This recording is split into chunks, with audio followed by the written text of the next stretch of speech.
मजीद बात करेंगे। नुमाइंदा 7 न्यूज़ मलिक मुश्ताक हमारे साथ मौजूद हैं। मलिक मुश्ताक, बताइएगा, पुलिस की जानिब से कामयाब कार्रवाई अमल में लाई गई है और भत्ताखोर मुलजिम जो हवाई फायरिंग कर रहे थे उनको गिरफ्तार किया गया है। तफसीलात क्या है, आगाह कीजिएगा। जी बिल्कुल, ये थाना बागबानपुरा का वाकया है कि बदनाम जमाना भत्ताखोर हवाई फायरिंग करते हुए रंगे हथों गिरफ्तार हुआ।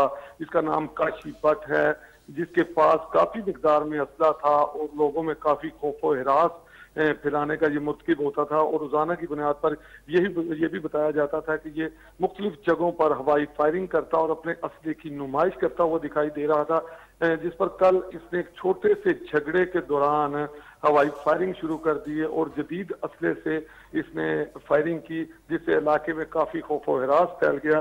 जिस पर पुलिस ने फौरी तौर पर थाना बागबानपुरा ने कार्रवाई करते हुए बदनाम जमाना भत्ताखोर भी है, इसके पास असला भी है, काशी भट्ट को गिरफ्तार कर लिया।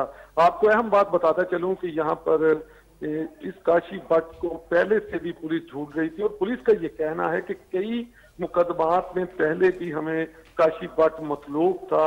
तो बहुत सारे मुकदमात में ये इश्तिहारी है कि अदालत का भी इश्तिहारी है कि अदलिया में इसके कुछ अदालतों में केस चल रहे थे जिस पर ये वहां पर हाजिर नहीं हुआ और वहां से इसका वारंट इश्तिहार निकल आया और ये हत्थे नहीं चढ़ रहा था। क्योंकि अब पुलिस बागबानपुरा ने काशी भट्ट को गिरफ्तार करके मुकदमा दर्ज कर ठीक है, मुलजिम को गिरफ्तार कर लिया गया, मुकदमा दर्ज कर लिया गया। मलिक मुश्ताक, बहुत शुक्रिया आपका, आपने हमें अपडेट किया।